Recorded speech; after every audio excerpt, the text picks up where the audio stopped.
रोहिणी खडसेंनी पुण्याच्या पोलीस आयुक्तांची भेट घेतली. पती प्रांजल खेवलकर यांच्या अटकेप्रकरणात ही भेट घेतल्याची माहिती आहे. अंमली पदार्थांच्या चाचणीचा अहवाल येण्यास इतका वेळ का, असा सवाल एकनाथ खडसे यांनी विचारलाय. तर पोर्शे अपघात प्रकरणात आरोपींच्या रक्ताचे नमुने बदलण्याचा इतिहास ससून रुग्णालयाचा असल्याचंही त्यांनी म्हटलं. एकनाथ खडसेंनी वकील असीम सरोदे यांची भेट घेतली आणि या भेटीचा एक फोटो ट्विट करत सरोदे यांनी एक पोस्ट केली आहे. एनडीपीएस कायदा आणि डॉक्टर प्रांजल यांच्या केसबाबत एकनाथ खडसे साहेबांसोबत चर्चा झाल्याची माहिती सरोदे यांनी दिली.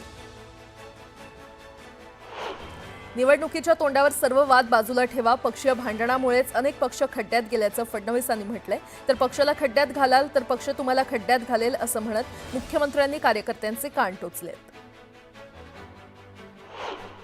पत्र लिहत राज ठाकरेंनी काँग्रेस खासदार वर्षा गायकवाड यांचं अभिनंदन केलंय. भाजप खासदार निशिकांत दुबेंना जाब विचारल्यानं गायकवाड यांचं राज ठाकरे यांनी कौतुक केलं.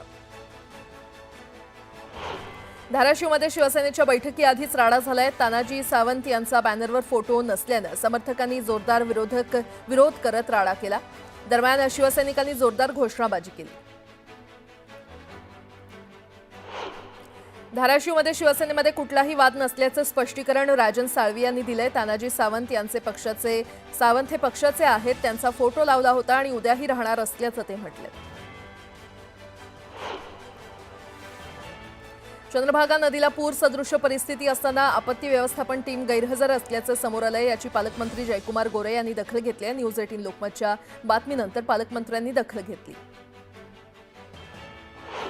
नागपंचमी निमित्त सांगलीतील शिराळा येथील भाविकांना जिवंत नागांचं दर्शन घडणाऱ्या वन्यजीव विभागानं ही परवानगी दिली. ग्रामस्थांना याबाबत शर्थी आणि अटींवर परवानगी दिली असल्यानं नागपंचमीच्या मुहूर्तावर 21 नाग पाहायला मिळतील. मात्र नागांच्या खेळावरील बंदी कायम ठेवली आहे.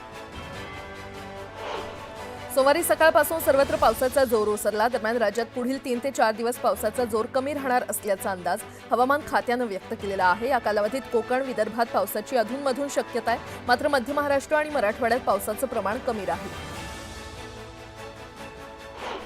मराठवाड्यात श्रावण महिन्याच्या पहिल्या दिवसापासून पावसानं दमदार हजेरी लावत विभागातील जवळपास 8ही जिल्ह्यांना चिंब केलं. विभागातील तब्बल 44 महसूल मंडळांमध्ये अतिवृष्टीची नोंद झाली असून एका मंडळात 20 गावं, याप्रमाणे विभागातील 900 गावं चिंब झाली आहेत. सातारा जिल्ह्यामध्ये गेल्या आठवड्यापासून सुरू असणाऱ्या मुसळधार पावसामुळे पश्चिम भागातील धरणे भरू लागलेली आहेत आणि त्यामुळे सोमवारी सकाळच्या सुमारास कोयना, धोम, बलकवडी, कण्हेर, तारळी आणि उरमोडी या 6 मोठ्या प्रकल्पात 123 टीएमसीवर पाणीसाठा झाला होता. तर धरणातून विसर्ग सुरू असल्यानं नद्या देखील दुथडी भरून वाहू लागल्या. गडचिरोलीसह दंडकारण्यात शहीद सप्ताहाला सुरुवात झाली आहे. पहिल्या दिवशी दंडकारण्यात कुठलीही घटना घडली नाही. अतिसंवेदनशील उत्तर गडचिरोलीतल्या कोरची शहरात 2006 नंतर पहिल्यांदाच शहीद सप्ताहात असलेला माओवाद्यांचा बंडफोड ठरला असून माओवाद्यांची दहशत झुगारून कोरची वासियांनी बाजारपेठ खुली ठेवली आणि त्यामुळे या भागातील माओवाद्यांची दहशत कमी झाल्याचं दिसून येत आहे. ठाण्याच्या टेंभीनागा भागात बनावट जन्म प्रमाणपत्र आणि शाळा सोडल्याचे दाखले तयार करणाऱ्या रॅकेटचा पर्दाफाश करण्यात आलाय. सामाजिक कार्यकर्ते डॉक्टर बिनू वर्गीस यांच्या खास माहितीच्या आधारे ही माहिती देण्यात आली आहे. नागपूरच्या दिव्या देशमुखनं वुमेन्स चेस वर्ल्ड कपमध्ये विजय प्राप्त केलेला आहे. कोनेरू हम्पीवर दुसऱ्या रॅपिड फायर राऊंडमध्ये विजय मिळवत तिनं इतिहास रचलाय. मुख्यमंत्री देवेंद्र फडणवीसांनी चेस चॅम्पियन दिव्या देशमुखचं कौतुक केलंय. फडणवीसांनी दिव्याला व्हिडिओ कॉल करून तिचं अभिनंदन केलं. खूप आनंद झाला. केंद्रीय मंत्री नितीन गडकरींनी देखील दिव्या देशमुखशी फोन करत संवाद साधला. गडकरी यांनी व्हिडिओ कॉलद्वारे संवाद साधत तिचं अभिनंदन केलं. केवळ नागपूर आणि महाराष्ट्रासाठी नाही तर संपूर्ण देशासाठी हा आनंदाचा आणि गौरवाचा क्षण असल्याचं गडकरी यांनी म्हटलं. नागपूरच्या दिव्यानं विमेन्स चेस वर्ल्ड कपमध्ये विजय मिळवल्यानं चेस असोसिएशननं तिचं कौतुक केलंय. नागपूरकर खूप आनंदी असल्याची भावना चेस असोसिएशनच्या अध्यक्षांनी व्यक्त केली आहे. दिव्या देशमुखच्या यशामुळे संपूर्ण देशमुख कुटुंबाला अभिमान असल्याचं दिव्याच्या काकू स्मिता देशमुख यांनी म्हटलेलं आहे. तर तिनं फक्त देशमुख कुटुंबाचंच नाही तर संपूर्ण देशाचं नाव रोशन केल्याची भावना त्यांनी व्यक्त केली.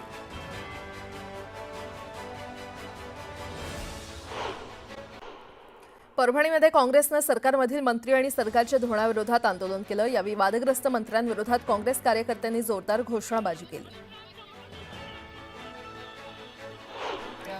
सिंधुदुर्ग जिल्ह्यामध्ये अवैध दारू विक्री विरोधात मनसेनं आक्रमक पवित्रा घेतलाय। यावेळी मनसे पदाधिकाऱ्यांनी राज्य उत्पादन शुल्क अधिकाऱ्यांना गोवा बनावट दारूच्या बाटल्यांचा हार घालण्याचा प्रयत्न केला।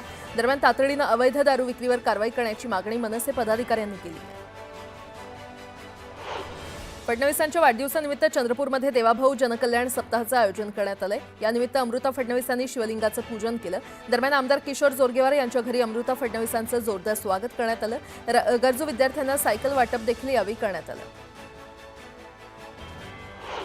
बीड जिल्हाधिकारी कार्यालयासमोर सामाजिक कार्यकर्त्यांनी रेल्वे विभागाविरोधात आंदोलन केलं। जलदगती चाचणी झाली पण इलेक्ट्रिक जोडणी अभावी बीडला रेल्वे धावत नसल्याचा आरोप त्यांनी केलाय। तातडीनं मागण्या पूर्ण करण्याची मागणी करण्यात आली आहे।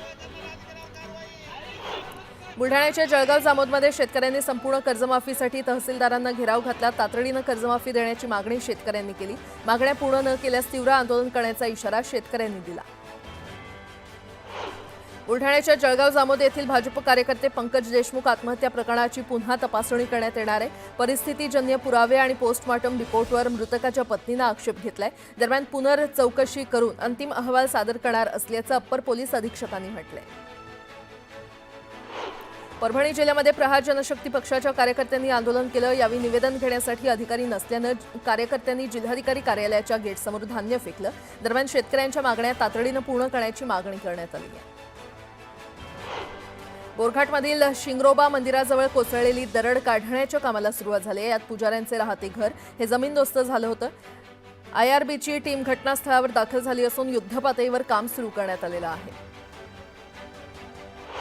पुण्यातील शिंदेवाडी परिसरातील एका प्रेमी युगुलाचा व्हिडिओ जोरदार व्हायरल झालाय। पुण्यातील हा व्हिडिओ सोशल मीडियावर चर्चेचा विषय ठरतोय। कोणी म्हणतंय की ही अश्लीलता आहे तर काही लोक हे धोकादायक पद्धतीनं वाहन चालवणं असल्याचं म्हणत आहेत। नांदेडच्या देगलूर शहरात गुटखा बंदीसाठी एका सामाजिक कार्यकर्त्यानं अनोखं आंदोलन केलं। गुटख्याच्या पुड्यांचे कपडे घालून सामाजिक कार्यकर्त्यानं पायी यात्रा काढली। दरम्यान तातडीनं गुटखा बंदी करण्याची मागणी केली। नांदेडच्या शासकीय रुग्णालयातील ICUमध्ये एका रुग्णाच्या पायाला उंदरानं कुरतडल्याचा प्रकार समोर आलाय। यावेळी आमदार आनंद बोंढारकर रुग्णालयामध्ये भेट देऊन पाहणी त्यांनी केली। रुग्णालयातील अस्वच्छता पाहून बोंढारकर यांनी अधिकाऱ्यांना धारेवर धरलं। दरम्यान दोषींवर कारवाई करण्यात येणार आहे।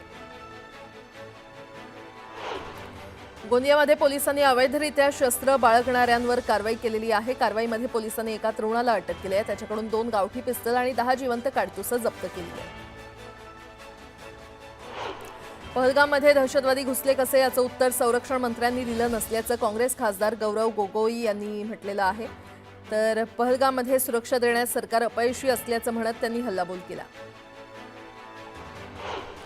श्री क्षेत्र नृसिंहवाडी इथे कृष्णा पंचगंगा नदीच्या पाणी पातळीत गेल्या 24 तासात 8 फुटानं वाढ झाली आहे। परिणामी दत्त मंदिर निम्म्याहून अधिक पाण्याखाली गेलंय। कोयना राधानगरी या धरणातून विसर्ग सुरू असल्यामुळे शिरोळ तालुक्यात भीतीचं वातावरण पसरलंय। लाडकी बहिणी योजनेमध्ये झालेले एक घोटाळे आता समोर येत आहेत। 9526 राज्य सरकारी महिला कर्मचाऱ्यांनी या योजनेचा लाभ उचलल्याचं निदर्शनास आलंय। धक्कादायक म्हणजे राज्य सरकारी सेवेतून निवृत्त झालेल्या महिला कर्मचारी एकीकडे निवृत्ती वेतन घेत असताना लाडकी बहिणीचे महिन्याकाठी 2 कोटी याप्रमाणे 10 महिन्यात 20 कोटी रुपये त्यांनी घेतले।